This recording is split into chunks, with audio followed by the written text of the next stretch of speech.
এই গাড়ীখনলৈ মন কৰক। এই টাটা মোবাইল গাড়ীখনেই ঘোৰ অমানিশা নমাই আনিলে এটা পৰিয়াললৈ। বৰ্তমান নাৰায়ণপুৰ আৰক্ষী চকীত থকা এই গাড়ীখনৰ গৰাকী গাত বগা কাপোৰ লৈ থকা এই লোকজনৰ।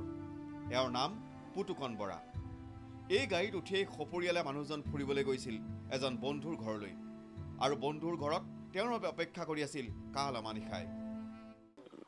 ছোৱালীজনীয়ে লোৱাটো তাৰমানে তিনিটা গাড়ীৰ ভিতৰতে বহি থকা মই দেখিছিলোঁ। আৰু সেই সময়ত তেনেকুৱা মানে ভাইটিয়ে গাড়ীখন চাফ কৰি আছিলে, কিবা লেতেৰা চাফ কৰি আছিলে। চাফ কৰি থাকোঁতে কি হ'ল, কোনে পকালে মই নাজানো, কোনোবা এটা চাবিটো পকাই দিলে। মই তেতিয়া দৌৰি পাইছোঁহি, বাচ্ছাটোৰ ভিতৰত নাই, কিন্তু মোৰ এনেকৈ তলত চাইছোঁ পূৰা পৰি আছে, মাথাটোৰ ওপৰতে গাড়ীখন গুচি গ'ল। হয়, বন্ধুৰ ঘৰত পত্নীৰ সৈতে বহি থাকোঁতেই তেওঁ গাড়ীত এৰি থৈ গৈছিল চাবি। সেই সময়তে গাড়ীত উঠি গাড়ী চলোৱাৰ চেষ্টা কৰিছিল এই কণমানি কুইন নামৰ পুতুকনৰ 5 বছৰীয়া কন্যাই। ইফালে সেই সময়ত গাড়ীৰ পাছফালে খেলি আছিল কুইনৰ 2 বছৰীয়া ভাতৃ বুলবুলে। কুইনে গাড়ীখন ষ্টাৰ্ট কৰাৰ লগে লগে গাড়ীখন পাছলৈ যাবলৈ ধৰে আৰু লগে লগে মৃত্যু হয় বুলবুলৰ।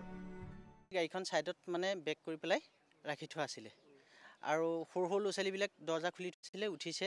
আৰু তাৰে কোনোবা ছোৱালী এজনীয়ে সম্ভৱ চাবিটো পকাই দিয়াত, এতিয়া যিজন ডেড হৈছে তেওঁৰ মানে বাইক, সৰু 4-5 বছৰীয়া ছোৱালী।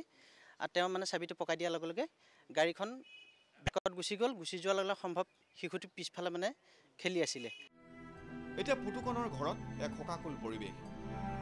খবৰ ল'বলৈ অহা আত্মীয় উচুপি উঠিছে ঘটনাৰ সবিশেষ জানি। কিন্তু কুইনে এতিয়াও বুজিব পৰা নাই যে তাইৰ ভায়েক বুলবুল আৰু হেৰাই গ'ল। কেমেৰা পাৰ্চন পৱনৰ সৈতে লখিমপুৰৰ পৰা জিতুমণি নেওগ, নিউজ লাইভ।